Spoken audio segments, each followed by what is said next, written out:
Our next Reddit post is from Soft Pockets. Between 8 and 10 years ago, I received an email welcoming me to Netflix. That was a bit concerning since I hadn't signed up, so I contacted the company. They told me someone must have accidentally used my email when they created an account. Our last names were the same, as well as our first initial. I said, "Oh, no problem. You must have additional contact information for them besides my email. Could you please remove my email from the account and let them know so they can fix it?" Well, for some reason, that was a big problem for Netflix. No, they couldn't remove the email because it was the only one they had for the account, and how do they know that it was mine? I said, well, just give me your email address and say something. I'll email you the words that come out of your mouth. Somehow, that still wasn't good enough proof. What they finally ended up doing was changing the account password so that when the customer went to log back in, they wouldn't be able to and would need to do a password reset by calling Netflix, and then they would confirm the email address. I kept getting Netflix emails, so that didn't work. I called again, and again, it didn't work. I changed the password several times myself because I could use the forget password function and get an email to reset it, but that still didn't work. I don't know how they kept getting the new password without updating the email address, and I didn't really care at that point. So, for the last 8 to 10 years, I've had free Netflix. I've signed into it on hotel TVs, my iPhone, my Xbox, my kid uses it. I only ever sign in under the family account, and I told my son to do the same. The other logins, Fred, Softy, and Lila, accumulated history. I would occasionally look over just because I was curious. Well, I woke up this morning to an email from Netflix telling me that my email address was no longer associated with that account. So, thank you, Softy. It's been an amazing run, and I'm not sure why you gave me free Netflix for the last decade, but I think that you're amazing. I have a similar story involving my grandma that's not nearly as innocent. For the sake of the story, let's just say my grandmother's name is Jane Doe. Well, one day my grandma went to pay her bills, and she noticed that her account was missing money. So she drove to the bank and they confirmed that, yes, Jane Doe from Arizona withdrew like $2,000 or something from her accounts. To be clear, my grandma Jane Doe lives in Virginia. Apparently, 2 separate Jane Does both had an account at this bank. And when the Jane Doe in Arizona went to withdraw money, the bank mistakenly associated her name with my grandmother in Virginia. So this lady just walked away with $2,000 of my grandma's money. Now, of course the bank fixed the issue and gave my grandma back her money, but still, that's a pretty major screw-up. Like, imagine if some random person who happens to share your name walks away with all of your money just because your bank is run by a bunch of idiots. Our next Reddit post is from Kay. This happened about 12 years ago. My boss was a bully. Around this time, I kept getting really bad ear infections in my ears. I was told that I could still work, but it's important to note that I'm deaf and I wear 2 hearing aids. Without them, I can't hear anything. So, on a freezing, snowy day, my boss had me standing outside running a stand about the environmental work that we were going to be doing. I had a bad ear infection and a cold already. By the end of the day, I couldn't even feel my feet. My boss told me it was my fault for not drinking hot drinks. The next day was Saturday, and I spent the day in the warmth of my flat trying to get better, but my ear was killing me. So I went to go to a treatment center. The doctor told me that I had a nasty ear infection and they gave me antibiotics. I woke up on Sunday to my ear swollen up to be twice its normal size, burning, and half my face numb. I knew this was gonna be a bad day. Anyhow, after being out for 2 weeks, I was back at work in front of my boss and the HR lady because I had gone over my 10 allowed days of sick leave. Even though I was in the hospital for over a week, they said that it didn't matter and that I still had to come into work if I only had a bad ear. I said that if my ear infections flare up, I can't come into work. The HR lady said that was fine, I could just do phone duties. I said that when I have an ear infection, I can't wear my hearing aids, and you want me to do phone duties? Both the HR lady and the boss said yes. Okay, fine then. Sure enough, the following month, both of my ears flared up, and I couldn't wear either hearing aid. It was scary for me to leave my home not being able to hear, but I had to follow their rules. I got to the office and told my boss that I had infection to both of my ears, but I'm here. My boss tried to talk to me, but of course I couldn't hear him. So eventually he just wrote down instructions for me to go to my desk and answer phone calls. Okay. Haha. So I sat there, staring at the phone, waiting for it to ring. After a couple of hours, the phone still hasn't rung. The boss came over and started screaming at me, red in the face. I looked at him puzzled and said, "What did you say?" He looked so angry and wrote down, "Why aren't you answering the phone?" I looked back at him and said, "Well, I haven't heard a ring yet." I swear he had steam coming out of his ears. He sent me back home because I was a health and safety risk. Apparently, the phone had been ringing off the hook the whole time, but I couldn't hear it ringing. Seriously, who asked a deaf person with no hearing aids to be on phone duties? Our next Reddit post is from Interstate. So, around 10 years ago, I worked for a small independent construction supply store. We sold various things: measuring tapes, power drills, plumbing fittings, sheet timber, paint, and roof tiles. I'd been there 3 years by that point, and I got on well with the whole team. There were around 12 employees in total, and everyone helped everyone, and the atmosphere was always happy and cheerful. My boss, Jeff, was a star. I loved him. He was laid back as hell, and we had a lot of mutual interests: sports, bands, movies, etc. He would bring in donuts every Friday for the team. Jeff was just the best boss ever. We had this supervisor, Lynn, who had been with the company a good while. Lynn would come in early and open up in the morning before anyone else arrived, and would stay back at night to lock up and close the gates.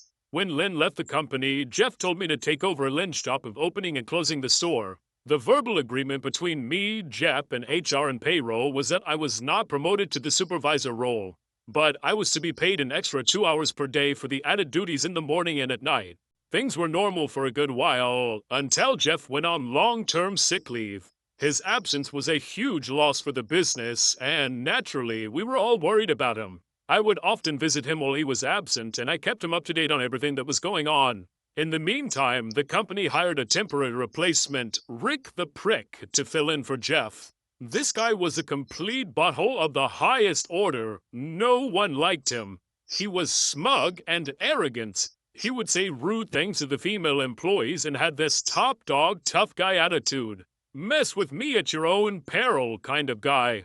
It got to the point where he ordered people to stop bringing in donuts on Friday. With all my extra overtime money, I had taken over buying donuts on Friday to keep morale high, but no, I had to stop. Soon enough, Rick was assessing the timesheets and noticed my daily 2 hours of overtime. He called me in to ask me about it, and I told him about the agreement between Jeff and payroll. He asked if I had anything in writing, and I said no, it was a verbal agreement that people in HR would back me up on. Rick, being his typical arrogant, smart bastard self, told me, "I don't give an F what you agreed to. It ain't in writing, so you ain't getting effing overtime. I know it doesn't take 2 hours per day to lock and unlock an effing door, too. I have a good reason to write you up for falsifying timesheets for this. It stops now.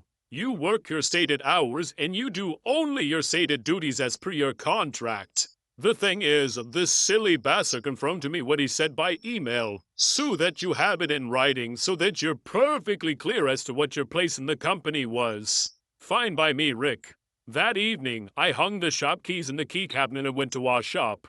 I wasn't the last to leave, but I left at 5:05 p.m. and sit in my usual 5:45 or thereabouts.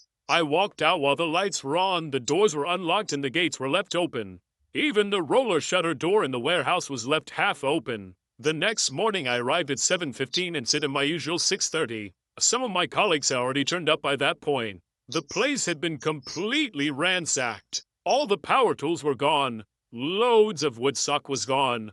The pipes and paint were all gone. It had been ransacked good and proper. An estimated 30 to 40,000 pounds of stock were gone, and the store was now a crime scene. So we were all sent home until further notice. We all had to give statements to the cops, and a few days later I was called into a meeting with HR and Rick the Prick. I was well aware of what was coming, and I was well prepared. Rick went to town on me. He accused me of being in on it because I was the only key holder, even though I wasn't, and that I would be facing years in prison. I sat there in silence as he fired me 6 separate times in that meeting. I got fired for dereliction of duties, breach of verbal contract, etc. He was coming after me like wildfire because I had failed to ensure the building was secured, as was the ongoing agreement put in place by my previous boss. After this lunatic screaming at me for what felt like forever, I asked HR if I could log into my email on her computer.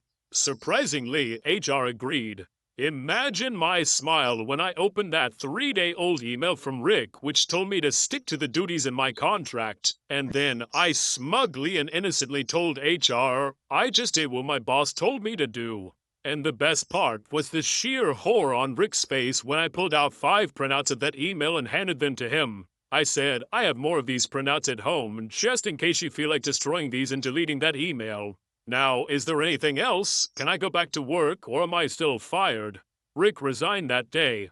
Our next Reddit post is from a string of characters. So, this was back during the 2008 government mortgage crisis. I had great credit, a great job, and multiple credit cards that I used to manage the different properties that I owned. So, one day, I get a letter from my credit card company stating that they were unilaterally raising my rates from 14% annually to 27% annually. If I wanted to keep my card, I had to agree to the new rate. Otherwise, they would close my account, I wouldn't be able to make any more charges on the card, and I would have to continue making monthly payments at my current interest rate until the card was paid off. Of course, I'd done nothing wrong to deserve this treatment from my credit card company, so I called their service line. After being on hold for over 2 hours, I finally got to speak to a representative, and after getting nowhere with her, I had to hold for another 30 minutes to talk to her supervisor. I was basically told, very rudely, that I could either accept the new rate or choose to close my account. Those were my only 2 options. Incensed, I said fine, close it, and they did. What they didn't know was that a week prior I had transferred all the balances from my other cards, which was over $22,000, to their card. And I didn't pay a transfer fee, and I used the promotional rate of 1.9% for 1 year. And because of the laws at the time, they could only charge me at the rate of 1.9% until the loan was paid. So here I am 13 years later paying the absolute minimum payment I'm required to make each month, never missing a payment and never paying late. Otherwise, their default rate of 27% would kick in. Since the inflation rate during these years has been well over 1.9%, it's like free money. I was able to pay off all my other debts with the money that I saved, and I don't even use credit cards anymore, because I've been able to save enough to live on a cash-only basis. They've tried multiple times to get me to reactivate the card or to transfer the balance to another super-duper account with lots of benefits, but they've had no success. Unfortunately, all good things must come to an end, and my balance is now down to $1,000, but at least it'll last another couple of years. Down in the comments, a lot of people are confused about how this is free money, so I'll try to explain it very briefly. Alright, so suppose you owe the bank $100 and you have OP's interest rate, which is 1.9%, but for the sake of this explanation, let's just round it up to 2%. That means that if you make no payments, at the end of the year you're going to owe $102. However, it is super easy to beat 2% interest in the stock market. So let's suppose that instead of paying off that debt, you instead bought $100 worth of stock. Average market returns are like 7 or 9%, so at the end of the year you'd have about $109.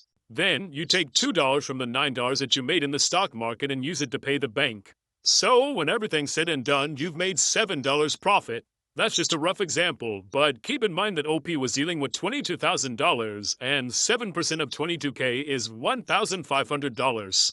And with OP repeating this over 19 years, it's very reasonable to assume that OP has made like $10,000 profit off of this bank. Our next Reddit post is from drumroll please. Early in my career, I was working on a government project and I was assigned to validate contact information for people in the area. I would validate phone numbers, emails, house addresses, things like that. I'm still shocked that people use such ridiculous emails on government forms. Emails like bigboobymaster69@gmail.com or smokeblunts420@hotmail were very common. One day, I went to my douchebag boss to ask him about an email. All I managed to say was, I'm having an issue confirming, but he cut me off saying to just send the email to him and that he'd do it himself. What my boss didn't let me say was that the email was admin at the address of very clearly an adult website. And we had constant internet monitoring, so I couldn't exactly verify that that's what it was. Also, I really didn't want to. It literally had the words furry and S&M in the site name. So, doing as I was told, I sent my boss the email. Thanks to the thin walls in my office, my coworkers and I retreated to a loud, "Oh my God!" And later, we heard the phone calls from IT and HR asking him to explain himself later that day. He eventually just told me the email was verified. That was r/malicious compliance, and if you like this content, check out my podcast where I publish the exact same episodes. Also, hit that subscribe button because I put out new Reddit videos every single day.